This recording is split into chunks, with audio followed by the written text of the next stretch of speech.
લેયરવાળા super tasty spongy લસણિયા dhokla. Hello friends, welcome to kitchen art.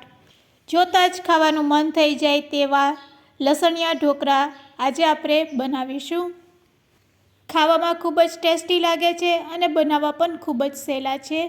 Recipe સારી લાગે તો લાઈક અને શેર કરજો.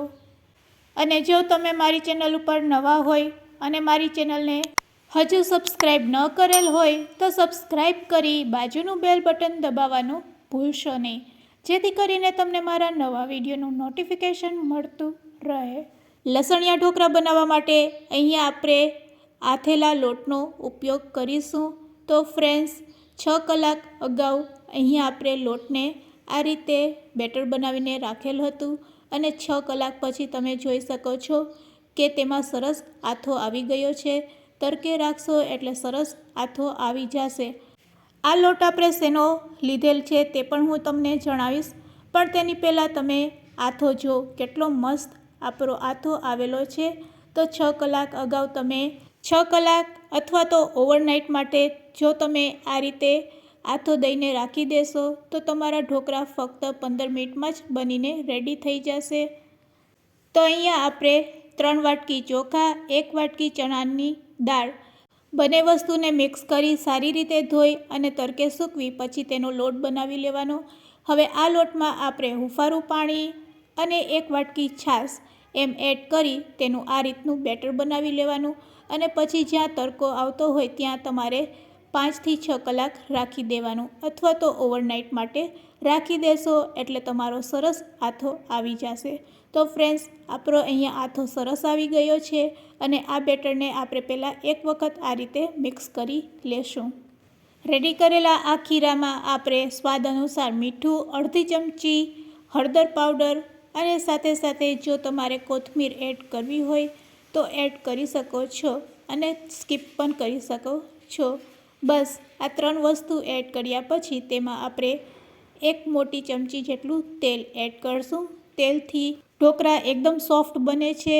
હવે બધી વસ્તુને અહીં આપણે મિક્સ કરી લેશું.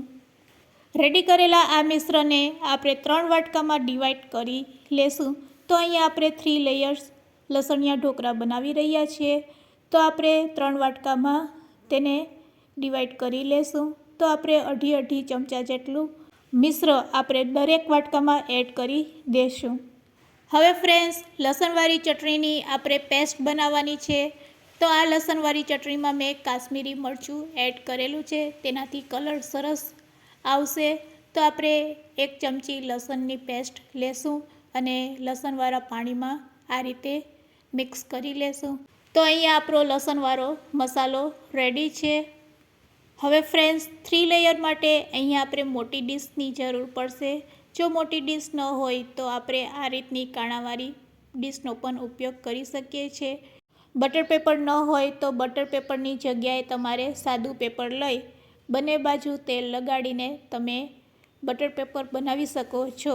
તો આ રીતે આપણે પ્લેટને રેડી કરી લેશું. તો ફ્રેન્ડ્સ, હવે આપણે ગેસની ફ્લેમ ચાલુ કરીશું. સ્ટીમરને ગેસ ઉપર આ રીતે સેટ કરી દઈશું. પાણી થોડુંક વધારે જ આપણે રાખીશું અને આ રીતે 2 કાંઠાનો ઉપયોગ કરીશું. 3 લેયર ઢોકળામાં પાણીનું પ્રમાણ વધારે હોય છે, તો અહીં આપણે 2 કાંઠા આ રીતે સેટ કરી દઈશું. હવે 1 વાટકામાં આપણે 1 ચમચી જેટલો ઈનો એડ કરશું.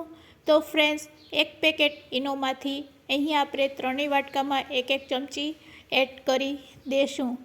પહેલું લેયર કરવા માટે અહીંયા આપણું બેટર રેડી છે. તો ચાલો ફટાફટ હવે આપણે ગેસ તરફ જાશું. રેડી કરેલી ડીશમાં આપણે આ બેટરને આ રીતે એડ કરી દઈશું. ડીશમાં એડ કર્યા પછી બેટરને આ રીતે આપણે સ્પ્રેડ કરી દઈશું. અત્યારે આપણી ડીશ ગરમ નથી તો આપણે બેટરને આ રીતે સ્પ્રેડ કરી દઈશું. ઢાંકણથી ઢાંકીને લો ફ્લેમ ઉપર તેને થવા દેશું. ત્યાં સુધી આપણે બીજું લેયર રેડી કરીશું. બીજા લેયર માટે અહીંયા આપણે બીજા વાટકાને લઈ લેશું અને તેમાં લસણવાળી ચટણી એડ કરી દઈશું. કલર વધારે સરસ આવે તેના માટે અહીંયા આપણે બીટનો ઉપયોગ કરીશું. તો આ રીતે બીટને ખમણીને તેમાં એડ કરી દઈશું. બીટની જગ્યાએ તમે રેડ ફૂડ કલરનો પણ ઉપયોગ કરી શકો છો, 2 ટીપા એડ કરીને, પણ અહીંયા આપણે નેચરલ જ કલર એડ કરેલો છે. હવે તેમાં પણ આપણે 1 ચમચી ઈનો એડ કરી દઈશું. તો અહીંયા આપણું બીજા લેયર માટેનું બેટર પણ રેડી છે. તેને સારી રીતે મિક્સ કરી અને આપણે પહેલા લેયરની ઉપર તેને આ રીતે સ્પ્રેડ કરી દઈશું. ચારેય બાજુ સારી રીતે સ્પ્રેડ કરવા માટે હવે આપણે ચમચીનો ઉપયોગ કરીશું. ફ્રેન્ડ્સ, હવે આપણી ડીશ ગરમ છે તો આપણે ડીશને અડવાની નથી. આ રીતે ચમચીથી જ તેને સ્પ્રેડ કરીશું. તો બીજું લેયર પણ આપણું રેડી છે. ફરીથી આપણે તેને ઢાંકી દઈશું. હવે ત્રીજું લેયર આપણે બનાવવાનું છે, તો તેમાં પણ આપણે ફક્ત ઈનો જ એડ કરવાનો છે. તો 1 ચમચી જેટલો ઈનો એડ કરી તેને પણ સારી રીતે ચમચીથી આ રીતે મિક્સ કરી લેશું. તો અહીંયા ત્રીજું લેયર બનાવવા માટેનું બેટર પણ રેડી છે. લો ફ્લેમ ઉપર 3 મિનિટ થઈ જાય એટલે તમારે ઢાંકણને ખોલી લેવાનું. તો આપણું બીજું લેયર રેડી છે. તેના ઉપર આપણે ત્રીજું લેયર બનાવવા માટે આ રીતે મિશ્રણને મિક્સ કરીને તેના ઉપર રેડી દેશું અને ચમચીથી તેને સ્પ્રેડ કરી દેશું. તો અહીંયા આપણે 3 લેયર બનાવીને રેડી કરી લીધા છે. તેને ઢાંકી અને લો ફ્લેમ ઉપર જ 15 મિનિટ માટે રહેવા દેશું. 15 મિનિટ પછી આપણે ચેક કરી લેશું. આપણા ઢોકળા પાકી ગયા છે કે નહીં તેને આપણે ચાકુથી આ રીતે ચેક કરી શકીએ છીએ. બેટર ચોટે નહીં તો તમારે સમજવાનું કે ઢોકળા આપણા રેડી છે. તો અહીંયા આપણા ઢોકળા રેડી છે. ગેસની ફ્લેમ બંધ કરી દેશું. 5 મિનિટ પછી હવે આપણે ઢોકળાને આ રીતે ડીશમાંથી કાઢી લેશું. તેના માટે આપણે ચાકુનો ઉપયોગ કરીશું. ડીમોલ્ડ કરવા માટે આ રીતે થાળીને ગોઠવી દેશું અને ઢોકળાને કાઢી લેશું. ખૂબ જ સહેલાઈથી ઢોકળા નીકળી જાય છે અને બટર પેપર પણ ખૂબ જ સહેલાઈથી નીકળી જશે, તમે જોઈ શકો છો. તો અહીંયા આપણા 3 લેયર ઢોકળા બનીને રેડી છે, તમે જોઈ શકો છો. હવે આ ઢોકળા ઉપર આપણે વઘાર કરવાનો છે. તેના માટે ગેસની ફ્લેમ ચાલુ કરીશું. વઘારિયામાં તેલ એડ કરી, રાઈ જીરું એડ કરી, રાઈ જીરું સરસ કકરી જાય, અડધી ચમચી હિંગ એડ કરી દઈશું અને લીમડાના પાન અને તલ એડ કરી ગેસની ફ્લેમ બંધ કરી દઈશું. રેડી કરેલા આ વઘારને આપણે ડાયરેક્ટ જ ઢોકળા ઉપર સ્પ્રેડ કરી દઈશું. વઘારને સારી રીતે આ રીતે આપણે ઢોકળા ઉપર સ્પ્રેડ કરી દઈશું.